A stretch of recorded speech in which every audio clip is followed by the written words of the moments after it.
আজকে আপনাদের সামনে আমি কিছু কথা বলবো। এক, আপনারা সকলেই আল্লাহ সুবহানাহু ওয়া তাআলার শুকরিয়া আদায় করেন। শুকরিয়া আদায়ের জন্য সকলেই 2 রাকাত করে সালাত আদায় করবেন।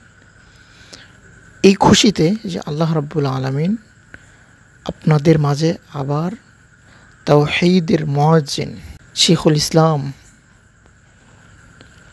শেখুল হাদিস মাওলানা মুফতি জসিমুদ্দিন রহমান হাফিজাহুল্লাহকে আবার আপনাদের মাঝে প্রেরণ করেছেন। এই খুশিতে আপনারা সকলেই 2 রাকাত শুকরিয়া সালাত আদায় করবেন। দ্বিতীয় নম্বর কাজ হচ্ছে, শেখ হাফিজাহুল্লাহকে নিয়ে আপনারা বেশি ফ্যান্টাসিতে ভুগবেন না, বেশি মাতামাতি করবেন না, গ্রুপিং করবেন না।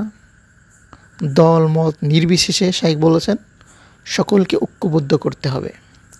শাইখ চাচ্ছেন সকলকে ঐক্যবদ্ধ করে, সকল ইসলামপন্থীদের ঐক্যবদ্ধ করে একই প্ল্যাটফর্মে কাজ করতে।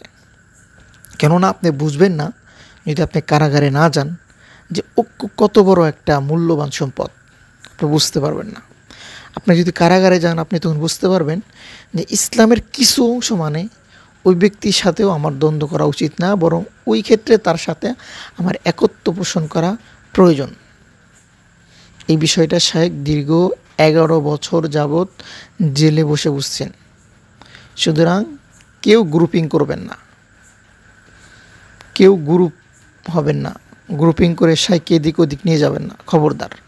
তৃতীয় নাম্বার কথা হচ্ছে যে শাইখের সাথে যারা পোল্টিবাজি করছে তারা যেন শাইখের আশেপাশে না আসতে পারে।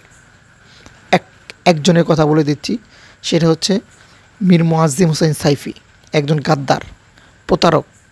শাইখের সাথে বিশাল বড় গাদ্দারি করেছে, অথচ ওর যখন পরিচিত ছিল না, কেউ তাকে চিনত না, তখন শাইখ তাকে নিয়ে বিভিন্ন জায়গায় মাহফিল বা বিভিন্ন ইয়েতে তাকে রাখত। কারণ ওই সময় শাইখের অবস্থা ভালো ছিল, ও শাইখের পিছনে ছিল। যখন শাইখের অবস্থা খারাপ হয়ে যায় ও আলগুস্তে লেজ গুটে পালিয়ে যায়। এমনকি শাইখের যে বক্তব্য এবং বিভিন্ন বিষয় সে বিভিন্নভাবে কটাক্ষ করতে থাকে। এরকম যারা আছে, সাইফির মতো যারা আছে, খবরদার, তারা কখনো যেন শাইখের আশেপাশে ঘিরতে না পারে।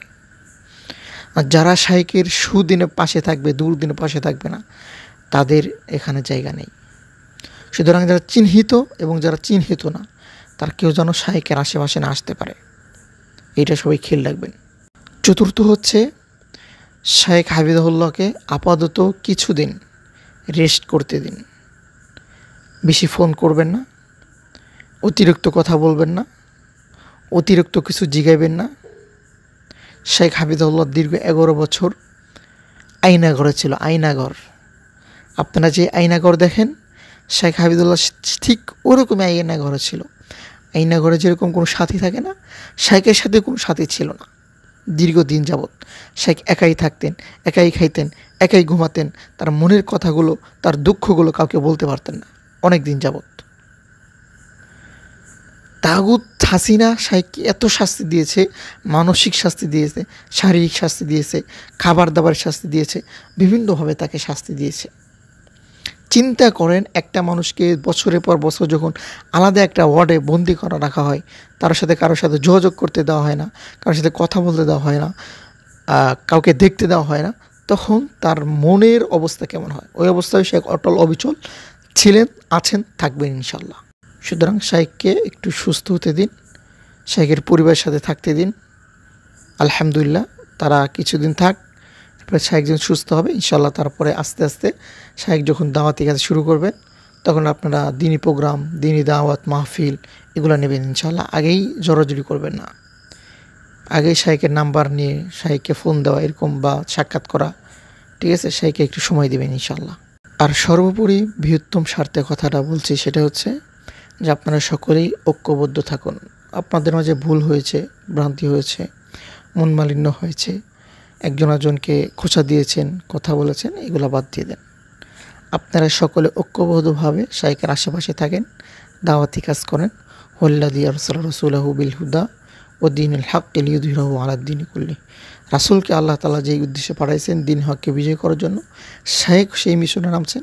সুতরাং আপনাদের মিশনে এক, অভিন্ন। সুতরাং আপনারা ঐক্যবদ্ধভাবে আপনারা কাজ করেন, ইনশাল্লাহ সফলতা আসবেই। কখনোই কাদা ছড়াছড়ি করবেন না। আমরা আল মুসলিমুনা আখুল মুসলিম ইন্নামাল মুমিনুনা ইখওয়া, আমরা মুসলমান ভাই ভাইয়ের যেমন সাহায্য করে, সহযোগিতা করে, আমরা এরকম ইনশাআল্লাহ সীসাঢালা পাচিরের মতো ইন্নাল্লাহা ইউহিব্বুল্লাযীনা ইউকাতিলুনা ফী সাবিলিহি সাফফান কাআন্নাহুম বুনয়ানুম মারসুস। নিশ্চয়ই আল্লাহ তাআলা ওই সকল মানুষদের ভালোবাসেন যারা সীসাঢালা পাচিরের ন্যায় যুদ্ধ করতে থাকে। তো আমরা সীসাঢালা পাচিরের ন্যায় দাওয়াতি কাজ করবো ইনশাআল্লাহ। আমাদের মনের অমিল এগুলো আমরা দূরে সরিয়ে দেব, নেফাক দূরে সরিয়ে দেবে ইনশাআল্লাহ। আমরা ঐক্যবদ্ধভাবে কাজ করবো ইনশাআল্লাহ। তাওহীদের এই দেশ হবে, তাওহীদের ইনশাআল্লাহ, তাওহীদের দেশ হবে ইনশাআল্লাহ। এবং সকল কারাবন্দী যারা নির্বিচারে জুলুম অত্যাচার করে বন্দি করা হয়েছে, ওই সকল ভাইদের অতি তাড়াতাড়ি মুক্তি করা হোক। শুধু শেখ জসিমউদ্দিন না, আরও যারা সেলিব্রিটি না, যাদেরকে কেউ চিনি না, অপরিচিত গুরাবা, তাদেরকেও ইনশাআল্লাহ আমাদের বের করতে হবে, তাদেরকেও জামিন করতে হবে। তার ভিতরে আমার সাথী একজন আছে, অনেক দিন হলো কারারুদ্ধ আছেন। তিনি তার ফ্যামিলি খুবই গরিব, অসহায়। উকিলকে টাকা দেবে সেরকম টাকা নেই, মাত্র 30-40 হাজার টাকা হলে তাকে কিন্তু বের করা যায়। কিন্তু এই পরিমাণ টাকা আমরা দিতে পারতেছি না, যার কারণে ভাইকে বের করতে পারতেছি না। ইনশাআল্লাহ দোয়া করবেন আমরা যেন কোনোভাবে মাইনাস করে আমরা যেন তাকে বের করতে পারি।